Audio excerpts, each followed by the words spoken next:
ଘରେ ରହିବା ପାଇଁ ନଣନ୍ଦଟି ମନେକର ସେ ତ ମୁଁ ତ ଦେଖୁଥିଲି ସେ ଏତେ ସୁନା ପିନ୍ଧି ଏତେ ପଇସା ବାଲା ଲୋକମାନେ ଆଚ୍ଛା ସେମାନେ ଗୋଟେ କ'ଣ ଭୁବନେଶ୍ୱରରେ ଗୋଟେ ରେଣ୍ଟରେ ନେଇକି 5-7 ହଜାର କି 8 ହଜାର ଟଙ୍କା ଗୋଟେ ଘର ଭଡ଼ା କି 10 ହଜାର ଟଙ୍କା ଘର ଭଡ଼ା ନେଇପାରିବେ କି ନାହିଁ ତାଙ୍କର ସେ ସ୍ୱାମୀ ସ୍ତ୍ରୀ ସିଆଡ଼େ ରହିଥାନ୍ତେ ଯଦି ଡିଷ୍ଟର୍ବାନ୍ସ ହେଉଛି ସବୁବେଳେ ଯେଉଁଥିପାଇଁ କୁହାଯାଉଛି ଯେଉଁଠି କାଦୁଅ ଅଛି କାଦୁଅଠୁ ଟିକେ ଦୂରେଇକି ରହିବା ତାର ଅର୍ଥ ହେଉଛି ଯଦି କୌଣସି ଜାଗାରେ ଆପଣ ଫିଲ୍ କରୁଛନ୍ତି ଏଇ ଜାଗାରେ ଆପଣଙ୍କ ସହିତ ମୋର ଗୋଟେ ମତାନ୍ତର ମନାନ୍ତର ହେଉଛି ଯୁକ୍ତିତର୍କ ହୋଇଯାଉଛି ସବୁବେଳେ ଚେଷ୍ଟା କରିବେ ସେ ଜାଗାଟାକୁ କେମିତି ଛାଡ଼ିକି ପଳାଇବେ ଯେଉଁ ଜିନିଷ ଘଟି ମନେକର ଦେଖନ୍ତୁ ଗୋଟେ ଘର ଭିତରେ ହଜବ୍ୟାଣ୍ଡ ୱାଇଫ୍ ଝଗଡ଼ା ଲାଗୁଛନ୍ତି ଘରେ ମା ବାପା ଅଛନ୍ତି ସେମାନେ କ'ଣ କହୁଛନ୍ତି ଆରେ ପୁଅ ତୁ ଟିକେ ଗଲୁ ସେ ଦାଣ୍ଡ ଆଡ଼େ ବୁଲି ଦେଇକି ଆସିବୁ ନହେଲେ ବୋହୂକୁ ନେଇକି ତାଙ୍କ ବାପ ଘରେ ଟିକେ ଛାଡ଼ି ଦେଇ ଆସ 8 ଦିନ ସେ ମନ ପରିବର୍ତ୍ତନ ହେଲେ ବଳେ ସବୁ ଠିକ୍ଠାକ୍ ହେଇଯିବ ଇଏ ସର୍ ନୋ ଆମେ ଯଦି ସୋସିଆଲ ମିଡ଼ିଆରେ କହି ବୁଲିବା ପରିବାରର ଅସୁବିଧା ସୁବିଧାଟାକୁ ପବ୍ଲିକ୍ ଫେରେଇବେ ନା ପବ୍ଲିକ୍ ଏମିତି ନଖ ଘଷିବେ ଲାଗିଲା ରେ ମାଡ଼ଗୋଳ ଲାଗିଲା ରେ ମାଡ଼ଗୋଳ ବୁଝିପାରୁଛନ୍ତି ମୋ କଥା ତେଣୁ ମୋର କହିବାର କଥା ଏଠି ଯଦି ଆପଣଙ୍କ ଟିଭିକୁ ଦେଖୁଥାନ୍ତି ତାଙ୍କର ପରିବାର ଲୋକମାନେ ମୁଁ ତାଙ୍କୁ ରିକ୍ୱେଷ୍ଟ କରୁଛି ସେ ଶାଶୁକୁ ହେଉ ବୋହୂକୁ ହେଉ ଶ୍ୱଶୁରଙ୍କୁ ହେଉ ସେ ନଣନ୍ଦକୁ ହେଉ ସମସ୍ତଙ୍କୁ ରିକ୍ୱେଷ୍ଟ କରୁଛି ଆପଣଙ୍କ ଟିଭି ମାଧ୍ୟମରେ ଆଜ୍ଞା ଏଇ ଯେଉଁ ପରିବାରର ଯେଉଁ ଘଟଣା ଗୁଡ଼ିକ ସୋସିଆଲ ମିଡ଼ିଆକୁ ଆଣନ୍ତୁ ନାହିଁ ପ୍ରଥମ ଜିନିଷ ଦ୍ୱିତୀୟ ଜିନିଷ ହେଉଛି କ'ଣ ଆଚ୍ଛା ମାଆର ସେ ପୁଅଟା ରାହୁଲ ଇଏ ସର୍ ନୋ ତା ପୁଅଟି ଏକ୍ସପାୟାର୍ଡ କରିଛି ମାନେ କେତେ କଷ୍ଟ ହେଉଥିବ କାହିଁକି ରାବଣ କହିଥିଲା ରାମଚନ୍ଦ୍ରଙ୍କୁ ରାବଣ କହିଛି ରାମଚନ୍ଦ୍ରକୁ ଦୁନିଆରେ ସବୁଠାରୁ ଦୁଃଖ ବଡ଼ ଦୁଃଖ କ'ଣ ବୋଲି ଯେତେବେଳେ କହିଛି ସବୁଠାରୁ ଦୁନିଆର ବଡ଼ ଦୁଃଖ ହେଉଛି ବାପ ମାଆଙ୍କ ଆଗରେ ତାଙ୍କର ପିଲା ଚାଲିଯିବା ଅର୍ଥାତ୍ ପୁଅର କାମ ହେଉଛି ବାପ ମାଆଙ୍କ ମୁହଁରେ ମୁଖାଗ୍ନି ଦେବା କିନ୍ତୁ ଯେତେବେଳେ ବାପ କିମ୍ବା ମା ତାର ପୁଅ ଦିହରେ ମୁଖାଗ୍ନି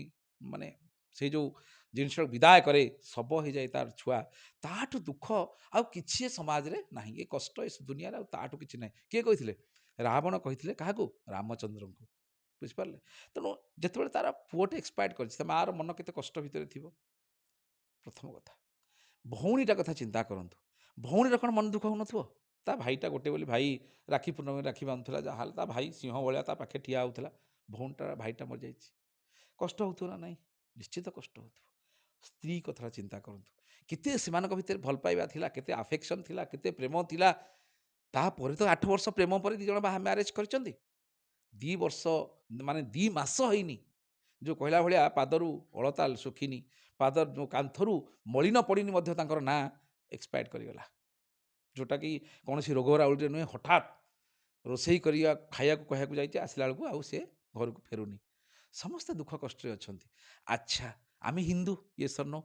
ହିନ୍ଦୁ ତ ଆପଣମାନେ ହିନ୍ଦୁ ତ ମୁଁ ହିନ୍ଦୁ ଆମେ ହିନ୍ଦୁ ଷ୍ଟେଟ୍ ମାନେ ଯେଉଁ କହିଲା ଭଳିଆ ହିନ୍ଦୁ କଣ୍ଟ୍ରିରେ ଆମେ ଅଛେ ଆମେ